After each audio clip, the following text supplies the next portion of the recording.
बच्चों, आज हम accounting for share capital chapter का एक इम्पॉर्टेंट टॉपिक डिस्कस करेंगे, ओवर सब्सक्रिप्शन। देखिए, ओवर सब्सक्रिप्शन का मतलब क्या है? Issue of shares is said to be over subscribed when number of shares applied are more than the number of shares issued for subscription. मतलब अगर किसी company ने जितने शेयर्स के लिए एप्लीकेशन इनवाइट की है, मतलब जितने शेयर्स के लिए कंपनी ने सब्सक्रिप्शन इनवाइट किया है पब्लिक से, उससे ज़्यादा शेयर्स के लिए अगर पब्लिक अप्लाई कर देती है, कंपनी के पास उससे ज़्यादा शेयर्स के लिए एप्लीकेशन आ जाती है, तो उस कंडीशन में हम कहते हैं कि जो इशू है वो ओवर सब्सक्राइब हुआ है। देखिए, since the company can not allot shares more than the share issued for subscription, share can be allotted by any of the three alternative. देखिए, कोई भी कंपनी जितने शेयर्स के लिए उसने एप्लीकेशन इनवाइट की है, जो उसका इशू साइज है शेयर का, उससे ज़्यादा शेयर्स वो अलॉट नहीं कर सकती। जैसे मान लीजिए कंपनी ने 1 लाख शेयर्स के लिए एप्लीकेशन इनवाइट की है, तो कंपनी 1 लाख से ज़्यादा शेयर्स इशू नहीं कर सकती। चाहे एप्लीकेशन 2 लाख शेयर्स के लिए आ जाए, कंपनी 1 लाख शेयर ही इशू कर सकती है। तो उस कंडीशन में क्या किया जाएगा? क्योंकि एप्लीकेशन तो ज़्यादा के लिए आ गई है और कंपनी को इशू तो कम शेयर करने हैं, तो कंपनी के पास 3 ऑल्टरनेटिव हैं। पहला है रिजेक्शन ऑफ एक्सेस एप्लीकेशन, मतलब जो एक्सेस एप्लीकेशन आ गई हैं उनको रिजेक्ट कर दिया जाए, उनका पैसा उन्हें वापस कर दिया जाए, और जितने शेयर्स के लिए कंपनी ने एप्लीकेशन इनवाइट की थी उतनी ही एप्लीकेशन केवल एक्सेप्ट की जाए। जैसे हम एक एग्जांपल लेते हैं, मान लीजिए कंपनी ने 10,000 शेयर्स के लिए एप्लीकेशन इनवाइट की है। एक शेयर मान लीजिए 10 रुपये का है। अभी एप्लीकेशन पे कंपनी ने केवल 2 रुपये मांगे हैं, आगे अभी अलॉटमेंट पे 3 रुपये हैं, 5 रुपये फर्स्ट कॉल पे मान लीजिए। अभी तो हम केवल एप्लीकेशन की ही बात करेंगे क्योंकि कंपनी को एप्लीकेशन रिसीव हुई है। अब देखिए, एप्लीकेशन आ गई है मान लीजिए 20,000 शेयर्स के लिए। अब 20,000 शेयर्स के लिए एप्लीकेशन आ गई है, तो एप्लीकेशन मनी कंपनी के अकाउंट में पहुंच गया। तो सबसे पहले तो एप्लीकेशन मनी रिसीव करने की एंट्री होती है, तो वो क्या एंट्री होती है? Bank account DR to share application. तो कंपनी को 20,000 शेयर्स के लिए एप्लीकेशन मनी मिला है, 2 रुपये पर शेयर के हिसाब से 40,000 रुपये तो एप्लीकेशन मनी कंपनी ने रिसीव कर लिया। लेकिन कंपनी 20,000 शेयर्स तो अलॉट नहीं कर सकती, केवल 10,000 शेयर्स ही कंपनी के द्वारा अलॉट किए जा सकते हैं। तो इस कंडीशन में कंपनी ने क्या किया? एक्सेस एप्लीकेशंस को रिजेक्ट कर दिया। मतलब 20,000 में से 10,000 जो शुरुआत की एप्लीकेशंस हैं उन्हें एक्सेप्ट कर दिया और बाद की 10,000 एप्लीकेशंस को रिजेक्ट कर दिया है।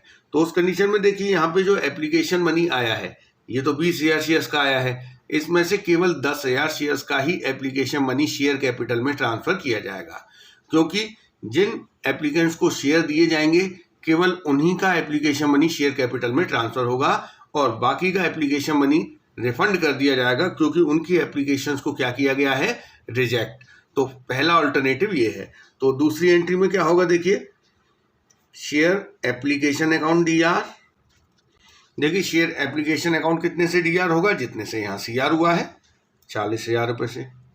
अब टू शेयर कैपिटल, देखिए शेयर कैपिटल में केवल 10,000 शेयर्स का ही एप्लीकेशन मनी जा सकता है, क्योंकि कंपनी ने 10,000 शेयर्स के लिए एप्लीकेशन इनवाइट की थी, तो 10,000 शेयर ही इशू किए जा सकते हैं। तो 10,000 शेयर्स का जो एप्लीकेशन मनी बैठेगा वो 2 रुपये के हिसाब से 20,000, ये तो चला गया कैपिटल में। बाकी जो एक्स्ट्रा एप्लीकेशन मनी आ गया 10,000 शेयर्स का, वो कंपनी लौटा देगी। लौटा क्यों देगी? क्योंकि उनकी एप्लीकेशंस को रिजेक्ट कर दिया गया है। तो टू बैंक लिखा जाएगा 20,000 रुपये से। यहाँ हम लिख देंगे narration, application money transfer to capital and excess money refunded. तो ये तो हो गया हमारा पहला ऑल्टरनेटिव। अब हम दूसरे ऑल्टरनेटिव की बात करते हैं। सेकंड ऑल्टरनेटिव में कंपनी किसी भी एप्लीकेंट को रिजेक्ट नहीं करती है, बल्कि कंपनी प्रो राटा अलॉटमेंट करती है। तो सेकंड की बात करते हैं। प्रो राटा या पार्शियल अलॉटमेंट, मतलब कंपनी किसी भी एप्लीकेंट को रिजेक्ट ना करके सबको शेयर्स देती है, लेकिन जितने उन्होंने मांगे हैं उतने नहीं देगी, उससे कम देगी। और कैसे देगी, इसको हम एक एग्जांपल से समझते हैं। जैसे मान लीजिए 10,000 शेयर्स के लिए कंपनी ने एप्लीकेशन इनवाइट की है, एक शेयर 10 रुपये का है, एप्लीकेशन 2 रुपये, अलॉटमेंट 3 रुपये, फर्स्ट कॉल 5 रुपये। अब एप्लीकेशन आ गई है 20,000 शेयर्स के लिए। अब अलॉट तो 10,000 शेयर्स ही होंगे, तो पहले में आपने देखा सीधे सीधे रिजेक्ट कर दिया था एक्सेस एप्लीकेशंस को, लेकिन यहाँ पर किसी भी एप्लीकेशन को रिजेक्ट नहीं किया जाएगा, क्योंकि यहाँ पर कंपनी प्रो राटा अलॉटमेंट करेगी। मतलब 20,000 के एप्लीकेंट को प्रपोर्शनेटली 10,000 शेयर्स अलॉट किए जाएंगे, और वो प्रपोर्शन, वो रेशियो क्या होगा वो देख लीजिए। रेशियो ऑफ अलॉटमेंट, 20,000 के एप्लीकेंट हैं, 20,000 शेयर्स के लिए एप्लीकेंट हैं, और अलॉट कितने शेयर्स होंगे? केवल 10,000। 10,000 शेयर अलॉट होंगे। इसका मतलब यहाँ से रेशियो क्या बना? 2 और 1 का। इसका मतलब कंपनी हर 2 शेयर के एप्लीकेंट को 1 शेयर अलॉट कर देगी। तो ये जो 20,000 शेयर्स के लिए एप्लीकेशन आई है, ये कोई एक ही व्यक्ति ने शेयर नहीं मांगे हैं, इसमें कई सारे लोग शामिल हैं। तो किसी ने 100 मांगे हैं, किसी ने 200 मांगे हैं, किसी ने 500। तो जिसने 200 मांगे हैं उसे 100 शेयर मिलेंगे, जिसने 500 मांगे हैं उसे 250 शेयर मिलेंगे, जिसने 1000 शेयर मांगे हैं उसे 500 शेयर मिलेंगे।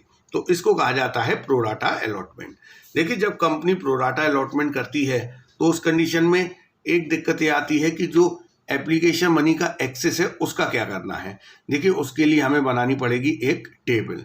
वो टेबल आप देख लीजिए, उससे हमारा काम बहुत आसान हो जाता है। तो देखिए, ये वो टेबल है जो कि हम ओवर सब्सक्रिप्शन की कंडीशन में यूज़ करते हैं, जिसमें सबसे पहले है कैटेगरी। देखिए, कैटेगरी मतलब कंपनी ने सारी एप्लीकेशंस को कितनी कैटेगरीज में बांटा है। यहाँ पर तो केवल एक सिंगल कैटेगरी है, 20,000 के एप्लीकेंट्स को 10,000 शेयर्स दिए गए। देखिए, यहाँ पर और भी कैटेगरी बन सकती हैं, वो हम अभी जो थर्ड ऑल्टरनेटिव होता है कॉम्बिनेशन, उसमें हम सीखेंगे। यहाँ पर हम एक सिंगल कैटेगरी मान के चल रहे हैं कि कंपनी ने 20,000 के एप्लीकेंट्स को प्रपोर्शनेटली 10,000 शेयर्स दे दिए। तो यहाँ पर हम लिखते हैं कैटेगरी नंबर, इसके बाद लिखते हैं एप्लीकेशन रिसीव्ड, कि उस पर्टिकुलर कैटेगरी से कितने शेयर्स के लिए एप्लीकेशन रिसीव हुई है। तो यहाँ पर देखिए 20,000 शेयर्स के लिए एप्लीकेशन रिसीव हुई है।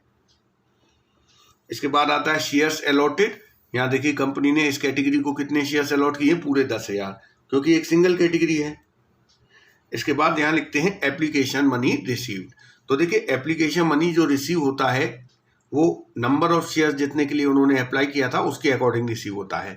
तो इस कैटेगरी ने 20,000 शेयर्स के लिए अप्लाई किया है, तो 2 रुपये पर शेयर के हिसाब से इन्होंने 40,000 का एप्लीकेशन मनी कंपनी को भेजा होगा, जो कि कंपनी को रिसीव हुआ है, इसलिए लिखा है एप्लीकेशन मनी रिसीव्ड। इसके बाद एप्लीकेशन मनी ड्यू। देखिए, एप्लीकेशन मनी ड्यू मतलब कितना पैसा एप्लीकेशन का कैपिटल में ट्रांसफर होगा। देखिए, कैपिटल में केवल उन्हीं शेयर्स का एप्लीकेशन मनी ट्रांसफर होता है जितने शेयर कंपनी ने अलॉट किए हैं। तो इनको शेयर कितने अलॉट हुए हैं? 10,000। तो 10,000 शेयर्स का एप्लीकेशन मनी कितना हुआ? 10,000 इंटू 2, 20,000। अब आप एक और चीज़ देखिए, इन्होंने भेजे 40,000, इनके पैसा कितना एप्लीकेशन पे यूज़ हुआ है? केवल 20,000, क्योंकि इनको शेयर 10,000 दिए हैं। तो 40,000 में से 20,000 तो एप्लीकेशन मनी पर यूटिलाइज हो गया, बाकी कितना बच गया? 20,000। इसे कहेंगे हम एक्सेस। अब इस एक्सेस का क्या करना है? जैसे कि आपने पिछले वाले अल्टरनेटिव में देखा, रिजेक्शन में, उसमें तो जो एक्सेस था वो सीधे सीधे वापस कर दिया, क्योंकि वहाँ पर कंपनी ने केवल एप्लीकेशन जो एक्सेस आई थी उन्हें रिजेक्ट किया था, प्रो राटा अलॉटमेंट नहीं किया था। लेकिन यहाँ तो कंपनी ने इनको अलॉटमेंट किया है। भाई, 20,000 के एप्लीकेंट को प्रपोर्शनेटली 10,000 शेयर दिए हैं। अगर किसी ने 200 के लिए अप्लाई किया है तो उसे 100 शेयर मिले होंगे। तो उसका जो एक्सेस है उसका क्या करना है? देखिए, अगर आपको क्वेश्चन में इंफॉर्मेशन दी है कि एक्सेस को वापस करना है, तो सीधे सीधे ये वाला एक्सेस रिफंड में चला जाएगा। लेकिन अगर आपको क्वेश्चन में इंफॉर्मेशन नहीं दी है तो जनरली कंपनी एप्लीकेशन के एक्सेस को अलॉटमेंट के टुवार्ड्स यूटिलाइज करती है। तो ये जो एक्सेस है ये अलॉटमेंट पे ट्रांसफर हो जाएगा। लेकिन यहाँ पर एक और चीज़ का आपको ध्यान रखना है कि ये जो एक्सेस है ये कहीं अलॉटमेंट को एक्सीड तो नहीं कर रहा। एक्सीड नहीं कर रहा, इसका मतलब समझिए। देखिए, इस कैटेगरी को कंपनी ने 10,000 शेयर्स अलॉट किए हैं, तो इस कैटेगरी से कंपनी 10,000 शेयर्स पर ही अलॉटमेंट का पैसा मांगने वाली है, जो कि 3 रुपये के हिसाब से कितना होगा? 10,000 शेयर्स पे 30,000 रुपये। और एक्सेस कितना है? 20,000। मतलब 10,000 शेयर्स के अलॉटमेंट मनी से कम है एक्सेस, तो पूरा एक्सेस अलॉटमेंट के टुवार्ड्स यूज हो जाएगा। अगर यहीं पर ये एक्सेस 40,000 होता तो पूरा 40,000 अलॉटमेंट के टुवार्ड्स एडजस्ट नहीं हो पाता, क्योंकि 10,000 शेयर्स का अलॉटमेंट मनी तो केवल 30,000 है। तो 30,000 अलॉटमेंट पे ट्रांसफर होता, बाकी या तो रिफंड होता या फर्स्ट कॉल पे ट्रांसफर होता। देखिए फर्स्ट कॉल पे तभी ट्रांसफर होगा जब क्वेश्चन ये परमिशन देगा। एक्सेस केवल अलॉटमेंट पर ही जाएगा। अगर कोई इंफॉर्मेशन नहीं है क्वेश्चन में तो एक्सेस को आप केवल अलॉटमेंट तक ही ले जा सकते हैं, फर्स्ट कॉल पर नहीं ले जाएंगे, रिफंड कर दिया जाएगा। एक्सेस जो अलॉटमेंट को एक्सीड करेगा वो एक्सेस रिफंड कर दिया जाएगा। फर्स्ट कॉल पर तभी जाएगा जब क्वेश्चन में परमिशन दी होगी। तो यहाँ तो खैर एक्सेस जो है वो अलॉटमेंट को एक्सीड नहीं कर रहा है, एक्सेस का जो अमाउंट है वो अलॉटमेंट के अमाउंट से ऑलरेडी कम है, तो पूरा एक्सेस अलॉटमेंट पे ट्रांसफर हो गया, रिफंड की जरूरत नहीं पड़ी। अब इसकी जर्नल एंट्री क्या होगी? देखिए पहली तो जर्नल एंट्री वही होगी, bank account DR to share application. तो आप देखिए कितना एप्लीकेशन मनी रिसीव हुआ है, 40,000 रुपये। लेकिन ये पूरा 40,000 तो कैपिटल में ट्रांसफर होगा नहीं, क्योंकि कंपनी ने इशू तो केवल 10,000 शेयर्स किए हैं, तो केवल 10,000 शेयर्स का ही एप्लीकेशन मनी कैपिटल में ट्रांसफर किया जाएगा। तो उसकी एंट्री क्या होगी? Share application account DR to share capital. 40,000 का जो अमाउंट है उसमें से कैपिटल में 10,000 इंटू 2 20,000 जाएगा, और बाकी 20,000 का क्या हुआ है? देखिए जो बाकी 20,000 एक्सेस था आपने उसे कहाँ ट्रांसफर किया है? अलॉटमेंट पर। तो हम यहाँ लिख देंगे टू शेयर अलॉटमेंट। अब इसके बाद जब कंपनी अलॉटमेंट का अमाउंट रिसीव करेगी तो उसमें से 20,000 डिडक्ट होकर रिसीव हो जाएगा। तो ये हो गया हमारा second alternative pro rata allotment. अब हम बात करेंगे जो हमारा थर्ड अल्टरनेटिव है, कॉम्बिनेशन, जिसमें कि रिजेक्शन भी होगा और प्रो राटा अलॉटमेंट भी होगा। अब देखिए ये जो थर्ड अल्टरनेटिव है कॉम्बिनेशन, इसका मतलब combination of first and second alternative, मतलब इसमें रिजेक्शन भी होगा और प्रो राटा अलॉटमेंट भी होगा। अब इसको हम एक एग्जांपल से समझते हैं। मान लीजिए 10,000 शेयर्स हैं, एक शेयर 10 रुपये का है, एप्लीकेशन मनी 2 रुपये, अलॉटमेंट 3 रुपये और फर्स्ट कॉल 5 रुपये। यहाँ पर कंपनी को एप्लीकेशन रिसीव हुई हैं 20,000 शेयर्स के लिए। अब कंपनी ने क्या किया, इस 20,000 शेयर्स के एप्लीकेंट्स को 2 कैटेगरी में डिवाइड किया है। पहली कैटेगरी देखिए क्या है, पहली कैटेगरी में 8,000 के एप्लीकेंट हैं जिनको कि रिजेक्ट कर दिया गया है, एप्लीकेशन रिसीव शेयर्स अलॉटेड में रिजेक्ट लिख दिया। और सेकंड कैटेगरी 12,000 शेयर्स के एप्लीकेंट की है जिनको प्रपोर्शनेटली 10,000 शेयर्स अलॉट कर दिए गए हैं। तो यहाँ पर आप देख रहे हैं रिजेक्शन भी हो रहा है और प्रो राटा अलॉटमेंट भी हो रहा है, इसीलिए हम इसको कहते हैं कॉम्बिनेशन। अब हमें यहाँ पर देखना पड़ेगा कि ये जो एक्सेस आएगा इनका, उसका क्या करना है। सबसे पहले इसकी बात करते हैं, पहली कैटेगरी की।